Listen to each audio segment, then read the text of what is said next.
রবিবারের বিকাল আমি আপনাদের সাথে আবার একটা গল্প করতে চলে এলাম। একটুখানি আপনাদের সাথে গল্প করতে খুবই ভালো লাগে। আজকে একটু দেরি হয়ে গেল আমার ভিডিও দিতে, আপনাদের সাথে একটু ভিডিও শেয়ার করব, তাই চলে এলাম। আজকে বিশেষ কিছু ভিডিও সেরকম বানাইনি, একদম জ্যান্ত মাছ এনেছিল আমাদের, কাতলা মাছ, তার একটা রসা করেছি। চলুন, এই যে আমি মাছকে ধুয়ে পরিষ্কার করে নিয়ে নুন হলুদ মাখিয়ে রাখলাম। মশলা হিসাবে নিয়েছি এই যে টমেটো, কাঁচা লঙ্কা, রোজের মশলা, জিরের গুঁড়ো, ধনের গুঁড়ো আর নুন হলুদ। প্রথমে কড়াই সর্ষের তেল দিয়ে আমি একটা শুকনো লঙ্কা ভেজে নিয়েছি।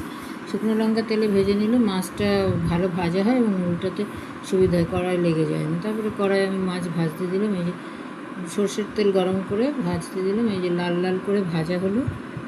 তখন আমি এই যে তুলে রাখলাম মাছকে আমরা এবার একটু কড়া করে ভাজি, আপনারা একটু কমও ভাজতে পারেন, যার বাড়িতে যেরকম খায়।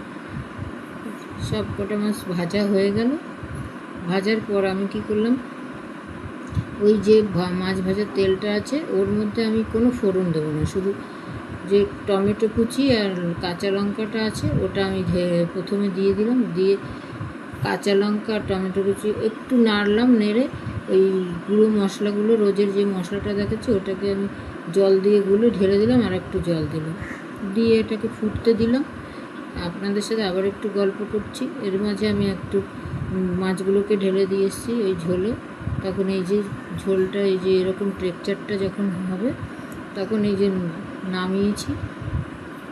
নামিয়ে আমরা গরম গরম ভাতে পরিবেশন করেছি। আজকে রবিবারের আমার মাছের মেনু এটা হয়েছে। আপনারাও এরকম করে খেয়ে দেখুন, খুবই ভালো লাগবে। কথা দিচ্ছি, ঘোষ কিচেনে আবার পরে দেখাবে।